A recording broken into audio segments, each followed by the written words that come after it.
Every writer wishes they could do nothing but write all day long, every day.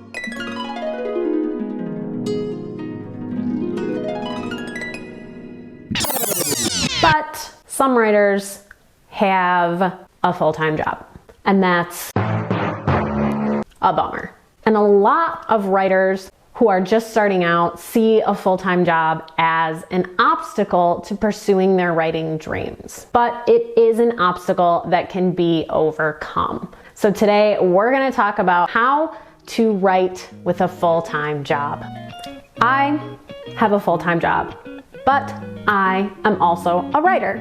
So my number one tip that I have for writing when you have other commitments or a full-time job, write in the morning. I've talked about this in a number of my videos. I think it is super important, especially when you have other responsibilities throughout the day, to dedicate time to the thing you are passionate about first. Dedicate time to your passion before you dedicate time to other people's expectations. Give to yourself before the world starts to take from you. Set aside some time, whether it's 20 minutes, 30 minutes, or if you can get an hour in, to spend time writing before you have to go to work. Because you think you'll write after work and then dinner needs to be made, or kids need to go to different events and activities, or you're just too darn tired to focus on anything else because you've just spent 8 hours focusing on work stuff. And that's totally fine. But at least if you've written in the morning, you know that when your brain is spent after your 8 hours at your job, it's okay. You can give it a break. You don't have to force it to then go try to work on your writing projects.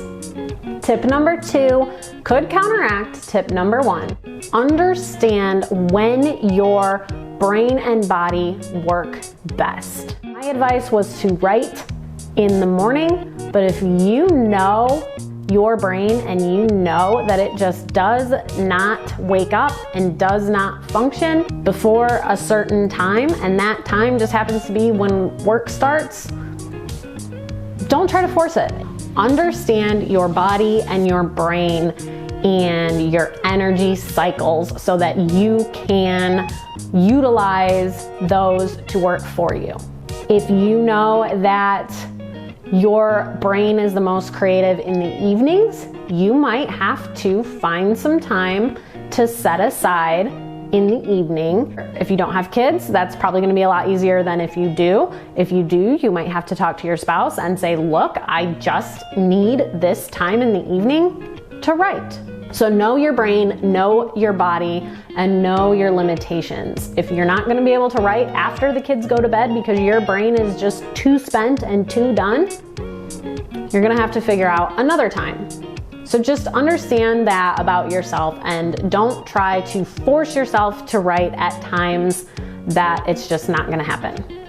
And my next tip that kind of goes along with those two would be to give yourself a reasonable break between your full-time job and your writing. If you work at a desk all day, maybe you work from home and you write at a desk all day long for your full-time job, and it works best for your schedule to just start writing after work and just continue your own writing for about an hour, try to step away first. Take a break, reset your brain, even if that means you just walk away from your desk, take a walk around your house, move around a little bit, look away from the screen, let your brain, let your eyes reset. Do something that puts a line between your full-time job and your writing, because a lot of us work from home now, and that line between work and home and the things we like and love is very, very thin. Do something that separates the two. Let your brain turn off from one mode and turn on for another. And my next tip, if you're trying to write and you have a full-time job, is to set reasonable writing goals and expectations. I've said before that you don't have to write every day to be a writer. And if you work a full-time job, that's something you're probably gonna have to embrace and truly, truly understand. You might not be able to write every day, but if you have a full-time job and can't write every day, but you know that on the weekends you have a large chunk of time to dedicate to your writing, do that. Spend 2 hours on a Saturday writing. I set aside 2 hours every other Saturday right here on this channel for you to hop on and dedicate some time to your creativity with other creators. So there's one way that you can dedicate a chunk of time on the weekends to your writing. And if you have a full-time job and you have some projects in mind that you want to finish, be reasonable, be realistic. If that project isn't going to get completed in 2 to 3 months, maybe it needs 6 months, maybe it needs a year. Just be reasonable, be easy on yourself, and set goals that you will be able to accomplish with a full-time job. And look, don't give up on your dream of being a writer just because you have a full-time job or you need a full-time job to get by. We all need money, right? Sometimes making money as a writer is not the most predictable form of revenue. People do it. You can do it. All I'm saying is that yes, you might need a full-time job to, do life, but that doesn't mean that you can't also be a writer.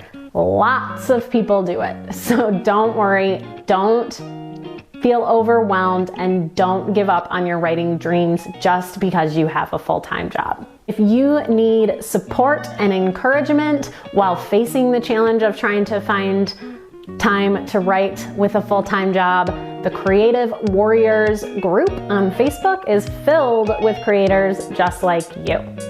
You can join the group and then find support and encouragement and times to write and dedicate to your creativity right there in the group. And you can also find a lot more encouragement and tips and writing sprints and writing sessions right here on this channel. So make sure to subscribe to see more content like this and find lots of different ways that you can get motivated to keep writing and fight for your creativity.